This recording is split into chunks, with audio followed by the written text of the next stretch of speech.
She gave a dying alien water centuries later. Their species returns to save Earth asterisk. The dust swirled around Jake Reynolds as he trudged through the wasteland that used to be the Colorado Plains. His military boots crunched on the cracked earth, each step a reminder of how far humanity had fallen. The sun blazed overhead like an angry eye, turning the air into a shimmering mirage of heat and despair. Jake adjusted the straps of his weathered backpack, feeling the weight of his precious cargo. 3 bottles of purified water remained from his weekly ration. In this new world, water was more valuable than gold, more precious than life itself. The great drought had lasted 7 years now, turning fertile farmland into a desert of broken dreams. As he crested a small hill, something caught his eye. A metallic glint in the distance, half buried in sand and debris. Jake's trained instincts kicked in, honed from years of military service before the world went to hell. He approached cautiously, his hand instinctively moving to the pistol at his hip. The object was unlike anything he had ever seen. Sleek and curved, it looked like someone had taken liquid mercury and shaped it into a teardrop. The surface rippled with colors that had no names, shifting between deep purples and brilliant golds. This was no human technology. A soft whimper drew his attention to a small crater nearby. Jake's breath caught in his throat. A creature lay there, no bigger than a human child, but clearly not of this world.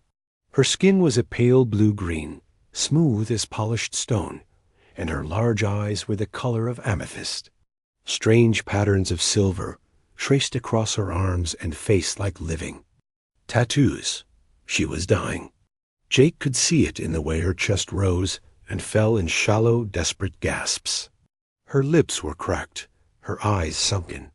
Whatever she was, wherever she came from, she was suffering from the same thing that plagued all life on Earth now: dehydration. Jake knelt beside the alien child, his rough hands surprisingly gentle as he checked for wounds. She flinched at his touch, those enormous eyes focusing on him with a mixture of fear and hope. When she tried to speak, only a dry rasp emerged from her throat. "Easy there, little one," Jake whispered, his voice rough with emotion. "You're safe now." He looked at his backpack, then at the dying creature before him. 3 bottles of water. His survival for the next week depended on those bottles. Without them, he would join the millions who had already succumbed to the drought. It was suicide to give away his water to a stranger, especially one who might not even be human.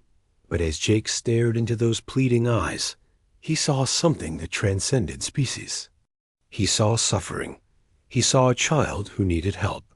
And despite everything the world had become, despite all the cruelty and selfishness that survival had bred in humanity, Jake Reynolds was still a good man. With steady hands, he pulled out one of his precious bottles. The alien child's eyes widened as she recognized what he was offering. Jake carefully tilted her head up and brought the bottle to her lips. She drank desperately, water running down her chin as she gulped the life-giving liquid. "Slow down," Jake murmured, pulling the bottle away for a moment. "Too fast, and you'll make yourself sick." The change was almost immediate. Color returned to the alien's pale skin, and her breathing became deeper, more regular. She managed to sit up, her movements gaining strength with each passing moment. When she looked at Jake again, her eyes were bright with intelligence and something else. Gratitude so profound it seemed to radiate from her very being. She reached out with a trembling hand and touched Jake's weathered face. When she spoke, her voice was like music, speaking in a language that sounded like wind chimes in a gentle breeze. Though he couldn't understand the words, Jake felt their meaning in his heart. "Thank you," she whispered, this time in accented English. "Thank you for my life." Jake smiled, the first genuine smile he'd worn in months. "What's your name?" Little one? Nyla, she replied, her voice growing stronger. I am Nyla of the Zephyrian people. Before Jake could respond, the air above them began to shimmer. A ship materialized from nothing, its hull the same mercury-like material as the crashed pod. Figures emerged, tall and graceful, their blue-green, skin marking them as Nyla's people dot. As they approached, Nyla stood and spoke rapidly in her musical language. The adults looked at Jake with expressions of wonder and respect. One of them, clearly a leader, approached Jake and bowed deeply. Human, the being said in perfect English, you have saved our princess. The Zephyrian people will not forget this kindness. Jake felt Nyla's small hand slip into his. She looked up at him with eyes that seemed to hold the wisdom of ages. I will remember, she said solemnly, and I will return to repay this debt.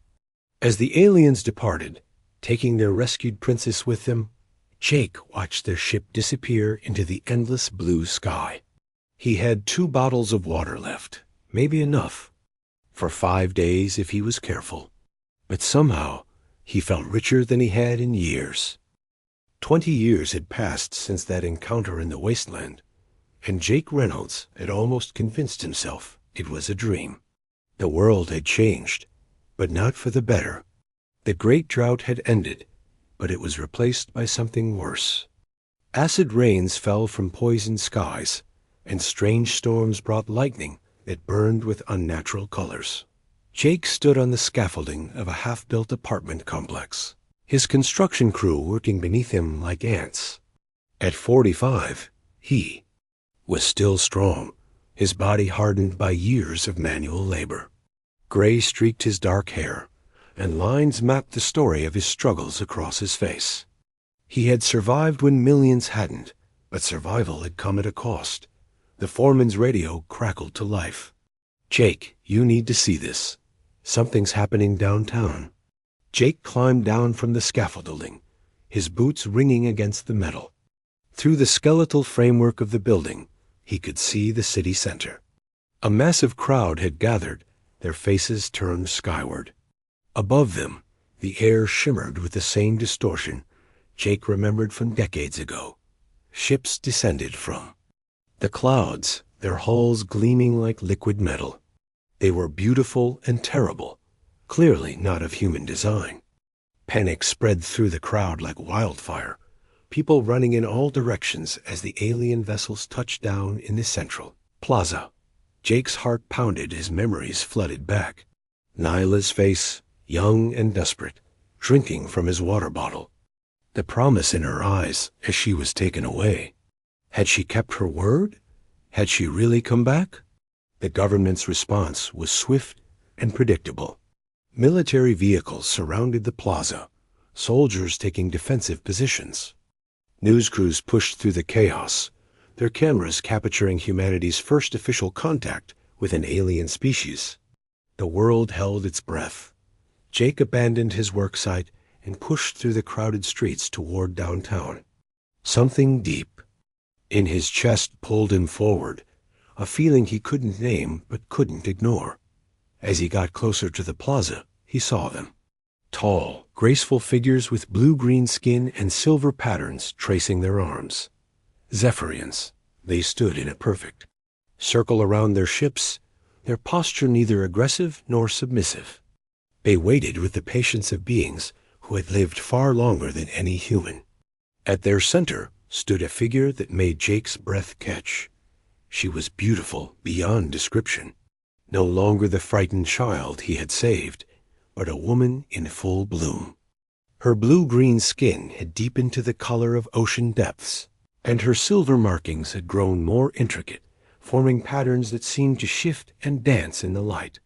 She wore robes that flowed like water, and her hair fell in waves of midnight blue. But it was her eyes that stopped Jake's heart. The same amethyst eyes that had looked at him with such gratitude 2 decades ago. Nyla had kept her promise. She had returned. The crowd pressed against the militariers, shouting questions and demands. Jake found himself pushed to the front, his calloused hands gripping the cold metal. Nyla's head turned as if she could sense his presence. Her eyes scanning the crowd until they found his. The recognition was instant and electric. Her face lit up with a joy so pure it seemed to illuminate her from within. She spoke to her companions in their musical language, then began walking toward the barrier. The soldiers raised their weapons, but she paid them no attention. "Jake Reynolds," she called out, her voice carrying over the noise of the crowd. "I have come back for you." The crowd fell silent, thousands of eyes turning to stare at the weathered construction worker. Jake felt his cheeks burn with embarrassment. And something else. The way Nyla looked at him, the warmth in her voice, stirred feelings he had thought long dead. "Ma'am," a colonel stepped forward, his uniform crisp despite the chaos. "You need to step back. This is a secure area." Nyla's eyes flashed with something dangerous. "This man saved my life when I was a child. I have traveled across the stars to find him. You will not keep me from him." The alien woman raised her hand, and the air around. The barrier began to shimmer. The metal grew soft, bending and reshaping itself until a doorway appeared. Jake stepped through, his heart hammering against his ribs. Up close, Nyla was even more stunning. She had grown tall, nearly matching his height, and her presence commanded attention. But when she looked at him, Jake saw the same grateful child he had helped so long ago. "You came back," he said, his voice barely above a whisper. "I promised." "I would," Nyla replied, stepping closer. "And Zephyrians always keep their promises." She reached out and took his weathered hands in hers. Her touch was warm, electric, sending shivers up his arms. "You gave me water when you had little to spare. You saved my life without knowing who I was or what I could offer in return. Such kindness is rare in the universe." Jake felt overwhelmed by her attention, by the way she looked at him like he was something precious. It was just the right thing to do. "No," Nyla said firmly. "It was everything. And now I have come to repay that debt." Around them, the crowd pressed closer, cameras flashing, reporters shouting questions. But Jake barely noticed. He was lost in Nyla's eyes, in the impossible reality that she had kept her word across decades and light years of space. "What do you want from me?" he asked. Nyla smiled, and Jake felt his world tilt on its axis. "I want to show you the stars, Jake Reynolds. I want to share with you the wonders of the universe. And I want you to help me save your world." The military compound buzzed with activity as Jake was escorted through sterile corridors. General Morrison, a man whose face looked like it had been carved from granite, led the procession. Behind them, Nyla walked with fluid grace, her alien escort maintaining a respectful distance. "This is highly irregular," Morrison muttered, his eyes never leaving the Zephyrian delegation. "We don't negotiate with individuals. We negotiate with governments." "Your governments have failed," Nyla replied calmly. "Your world dies while your leaders argue about blame. I have not come to negotiate with politicians. I have come to fulfill a promise to a good man." Jake felt the weight of responsibility settling on his shoulders. He was just a construction worker, a man who fixed things with his hands. What could he possibly offer in negotiations between species? The briefing room was stark and cold, filled with monitors displaying data about Earth's deteriorating condition. Climate charts showed rising temperatures, pollution levels that defied measurement, and population statistics that painted a picture of slow extinction. "Your planet has perhaps 50 years before total ecological collapse," Nyla said, studying the displays with professional interest. "My people have observed your struggles for some time. We have the technology to help, but we needed to find the right human to work with." "And you think that's me?" Jake asked, settling into an uncomfortable metal chair. "Lady, I build buildings." I don't know anything about saving the world. Nyla moved to stand beside him, her presence somehow making the sterile room feel warmer. You know about compassion. You know about sacrifice. These are the qualities that will save your species, not politics or technology. General Morrison activated a holographic display. What exactly are you proposing? Partnership, Nyla replied. My people will share our environmental restoration technology. In return, Earth will serve as a cultural exchange point between our species. We have much to learn from each other. The negotiations continued for hours, but Jake found himself distracted by Nyla's presence. She moved with unconscious grace, her silver markings seeming to pulse with inner light when she spoke, passionately about her plans. There was something magnetic about her, something that drew him like a moth to flame. During a break, Nyla approached him. Walk with me, she said softly. I want to show you something. They stepped onto a balcony overlooking the city. The sun was setting, painting the sky in shades of orange and purple. Nyla stood close enough that Jake could smell her scent, something like ozone and spring rain. Do you remember what I looked like when you found me? She asked. Jake nodded. You were dying. Just a kid, scared and alone. I was Princess Nyla of the Zephyrian High Council, she said quietly. I was returning from a diplomatic mission when my ship crashed. I could have died nameless in that wasteland, but you saved me without knowing who I was. She turned to face him, her eyes reflecting the dying light. That act of kindness changed everything.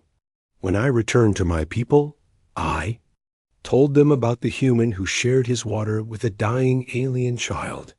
It became a story that spread across our world, a tale of the nobility that exists in your species. Jake felt heat rise in his cheeks. I'm not noble. I'm just a man who does what needs doing. Exactly, Nyla said, stepping closer. You are what humanity could be. The space between them seemed to crackle with energy. Jake had forgotten what it felt like to be this close to someone, to feel the pull of attraction. Nyla was alien, different, but there was something about her that called to him on a level deeper than species. Nyla, he said, his voice rough, with emotion. She reached up and touched his face, her fingers tracing the lines that years of hardship had carved there. I have thought about you every day for 20 years, she whispered. I have wondered if you survived, if you remembered me. I remembered, Jake said, covering her hand with his. I never forgot those eyes. A moment stretched between them, charged with possibility. Then Nyla stepped back, her expression becoming formal again. I must focus on my mission, she said. But I want you to know that my feelings for you are ... complex. Jake nodded, understanding flowing between them without words. She was a princess, a diplomat with the weight of worlds on her shoulders. He was a construction worker from a dying planet. But the connection between them was real, electric, impossible to ignore. What happens now? He asked. Now we save your world, Nyla said, her voice filled with determination. And perhaps we discover what else might be possible between us. That night, Jake lay in his assigned quarters, staring at the ceiling. Through his window, he could see Nyla's ship, beautiful and alien against the star-filled sky. Somewhere inside, she was probably working on plans to save his world. The thought filled him with a mixture of hope and something else, something that made his chest tight with longing. He thought about her touch, the way she had looked at him on the balcony. There was promise in her eyes, a hint of something that could grow between them if they had time. But time was a luxury they might not have. Outside, the stars wheeled overhead, and Jake Reynolds, construction worker and accidental hero, wondered if he was falling in love with an alien princess. The thought should have terrified him, but instead, it filled him with a warmth he hadn't felt in years. Tomorrow would bring new challenges, New negotiations, new attempts to bridge the gap between species. But tonight, Jake allowed himself to dream of amethyst eyes and silver markings, of a woman who had traveled across the stars to keep a promise to a man who had shown her kindness when she needed it most. 3 months had passed since the Zephyrians' arrival, and the world had transformed in ways both miraculous and troubling. Jake stood in the middle of what had once been the Nevada desert, now a lush green valley dotted with silver spires that hummed with alien technology. The atmospheric processors worked day and night, slowly healing the poisoned sky. Neela appeared beside him, her approach silent as always. She had changed too, becoming more human in her mannerisms while remaining utterly alien in her beauty. Today she wore a simple white dress that seemed to shimmer with its own light, her silver markings visible through the translucent fabric. "The air purifiers are working faster than expected," she said, consulting a device that looked like crystallized water. "At this rate, we can begin phase 2 of the restoration next month." Jake nodded, but his attention was focused on her face. Over the past months, he had learned to read the subtle expressions that crossed her features. Right now, she looked troubled. "What's wrong?" he asked. Nyla was quiet for a long moment, her amethyst eyes scanning the horizon. "My people are growing concerned. The other world governments are becoming hostile. They fear our technology, our influence." It was true. While the environmental restoration proceeded, political tensions had escalated. Some nations demanded the technology for themselves, while others called for the aliens to leave Earth entirely. Protests and counter-protests filled the streets of major cities. "They're scared," Jake said. "Change is hard, even good change." "I know," Nyla replied, "but there is something else. My sensors have detected ships approaching from the outer system. They will arrive within days." Jake's blood ran cold. "More of your people?" "No," Nyla said quietly. "These are Korath vessels, my people's ancient enemies." She turned to face him, her expression grave. "The Korath are a warrior species. They have been hunting my people across the galaxy for centuries. They must have followed our ships here." Jake felt a chill that had nothing to do with the evening air. "What do they want?" "To destroy us," Nyla said simply, "and anyone who stands with us." That night, Jake found himself in Neela's private quarters aboard the Zephyrian ship. The space was beautiful, with walls that seemed to be made of living crystal, and furniture that grew from the floor like organic sculptures. Nyla had prepared a meal using ingredients from both their worlds, the result being something that tasted like starlight and dreams. "Tell me about your home," Jake said, sipping a drink that sparkled with bioluminescent particles. Nyla's eyes grew distant. "Zephyria Prime is a world of floating cities and singing forests. Our people live in harmony with nature, our technology grown rather than built. It is beautiful, but it is also far from here. Do you miss it?" "Sometimes," she admitted. "But I find I am growing attached to this world, to its people." She looked at him meaningfully. "To you." The admission hung between them like a bridge neither was sure they should cross. Jake set down his drink and moved closer to her. "Nyla, I need to tell you something." She waited, her eyes never leaving his face. "I'm falling in love with you," he said simply. "I know it's impossible. I know we're from different worlds, but I can't help how I feel." Nyla's expression softened. "It is not impossible," she said quietly. "My people form deep bonds, connections that transcend physical form. What you call love, we call soul singing. And Jake Reynolds, you have made my soul sing for 20 years." She reached out and took his hand, her touch sending electricity through his entire body. "Among my people, when someone saves your life, a connection is formed, a bond that grows stronger with time. I have tried to ignore it, to focus on my duties, but I cannot deny what I feel." Jake pulled her closer, his heart hammering against his ribs. "And what do you feel?" "Love," she whispered. "Deep, impossible, wonderful love." Their lips met in a kiss that seemed to set the air around them on fire. Nyla's skin grew warm under his touch, her silver markings beginning to glow with soft light. Jake had never experienced anything like it, the sensation of touching someone whose very being resonated with his own. They broke apart, both breathing heavily. Nyla's eyes were bright with tears and joy. "There is something you must know," she said. "When Zephyrians mate, we share more than just physical intimacy. We share memories, emotions, the very essence of who we are. It is a bond that lasts lifetimes."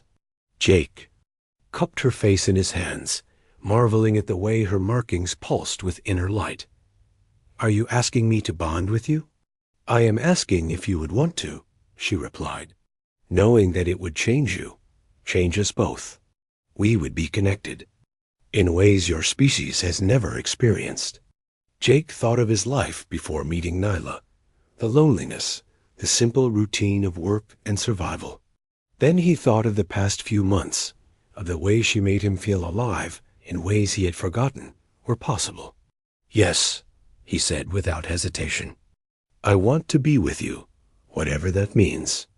Nyla smiled, and her entire body seemed to shimmer with happiness. "Then let me show you what it means to love a Zephyrian." What followed was beyond anything Jake had ever imagined. As they made love, their minds touched as intimately as their bodies.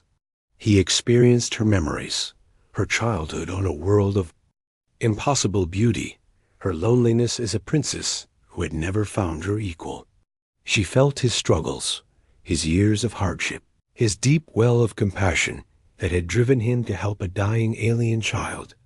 They were no longer two separate beings, but something new, something that transcended species and worlds. Their love became a bridge between civilizations, a proof that understanding was possible between any two souls willing to reach across the darkness dot as they lay together afterward. Nyla's head on his chest, Jake felt complete in a way he had never experienced. The silver markings on her skin pulsed gently, now matching the rhythm of his heartbeat. "What happens now?" he asked, stroking her midnight blue hair. "Now we face what comes together," Nyla replied. "The Korath, the fear of your people, the challenges of building a new world. But we face them as one." Outside the ship, the stars wheeled overhead, and somewhere among them, an ancient enemy approached. But Jake Reynolds, construction worker, an accidental diplomat, felt no fear. He had found something worth fighting for, something worth dying for. He had found love that transcended worlds. The Korath fleet arrived like a plague of metal locusts, their ships dark and angular against the star-filled sky. Jake stood on the observation deck of the Zephyrian command vessel, watching the enemy formation take position around Earth. Each ship was massive, bristling with weapons that could reduce continents to ash. 300 vessels, Nyla reported, her voice tight with controlled fear.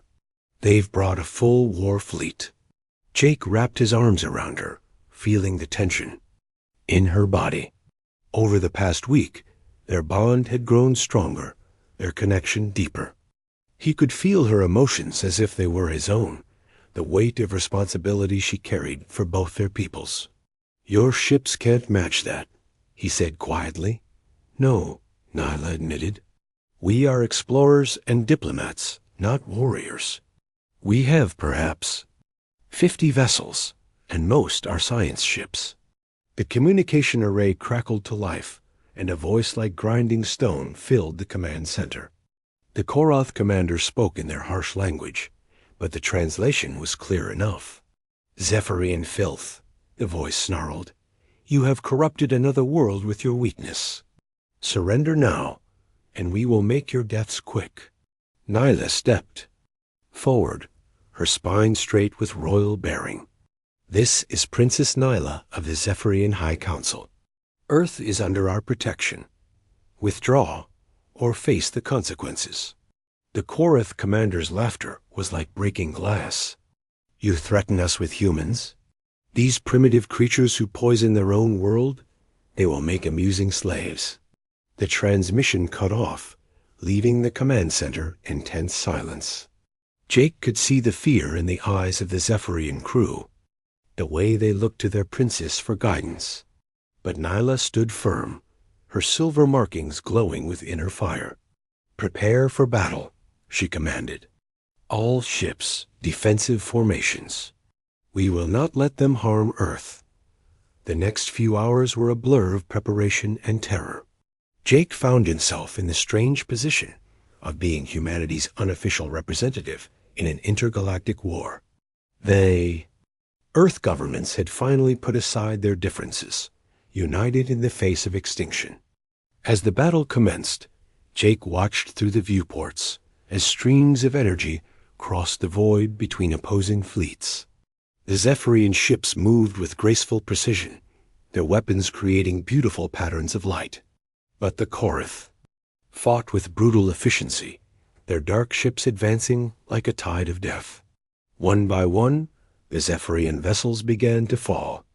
Jake felt each loss like a physical blow, his bond with Nyla allowing him to experience her pain as her people died protecting his world. We can't hold them, Nyla said, her voice breaking. They're too many, too strong. Jake turned to her, seeing the tears streaming down her face. Her silver markings had dimmed, as if her very life force was being drained away. There has to be something we can do. There is, Nyla said quietly. But it would require a sacrifice I don't know if I can make. She led him to a chamber deep in the ship's heart, where a device of crystalline beauty hummed with contained power. This is a resonance amplifier, she explained. It can create a feedback loop through the ship's systems, overloading the Korath vessel's shields. That sounds like a good thing, Jake said, but he could feel her anguish through there.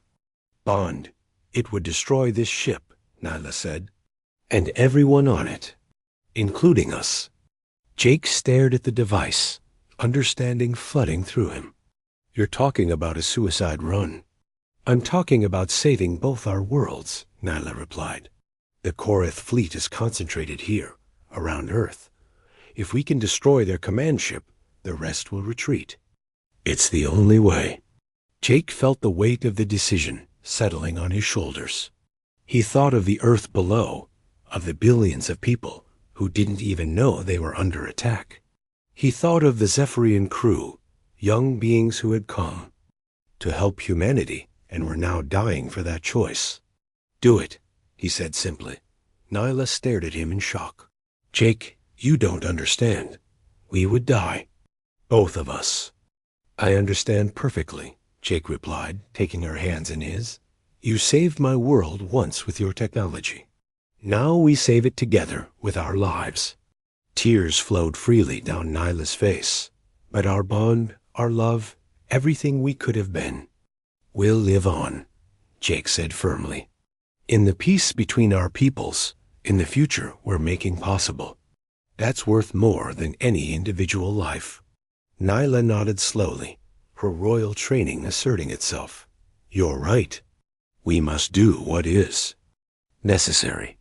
They worked together to prepare the device, their hands moving in perfect synchronization. Around them, the ship shuddered under enemy fire, but they continued their work with grim determination. As the final preparations were made, Jake pulled Nyla into his arms. I love you, he said. Across species, across worlds, across death itself. And I love you, she replied. My brave, noble human, thank you for showing me what it means to truly live. Their final kiss was tender and desperate, a goodbye that encompassed all their hopes and dreams. Then Nyla activated the device, and the ship began to sing with barely contained power. The command vessel accelerated toward the Korath flagship, its hull glowing with energy. Jake and Nyla stood together on the bridge, watching as the enemy ship grew larger in the viewports. They could see the Korath scrambling to respond, their weapons firing desperately. "For Earth," Nyla said softly. "For both our worlds," Jake replied. The explosion, when it came, was visible from the planet's surface. A new star bloomed in the sky, beautiful and terrible, as the resonance wave tore through the Korath fleet. Ship after ship erupted in chains of light, their systems overloaded by the feedback pulse. Within minutes, the surviving Korath vessels were fleeing, their formation shattered. The threat to Earth was over, but the price had been terrible. The Zephyrian fleet was devastated, their princess and her human consort gone. On Earth, people emerged from their shelters to see the aurora-like effects of the battle fading from the sky. They didn't know the names of their saviors, didn't understand the sacrifice that had been made. But they lived, and that was enough. In the years that followed, humanity and the surviving Zephyrians worked together to heal both worlds. The atmospheric processors continued their work, and slowly Earth began to recover. The story of Princess Nyla and Jake Reynolds became legend, a tale of love and sacrifice that inspired generations. And sometimes, on clear nights when the stars seemed especially bright, people would look up and remember the alien princess who had traveled across the galaxy to repay a debt of kindness, and the human who had died beside her to save two worlds. Their love had transcended death, becoming something eternal and beautiful. A bridge between the stars, built from water, shared in a wasteland, and sealed with the ultimate sacrifice.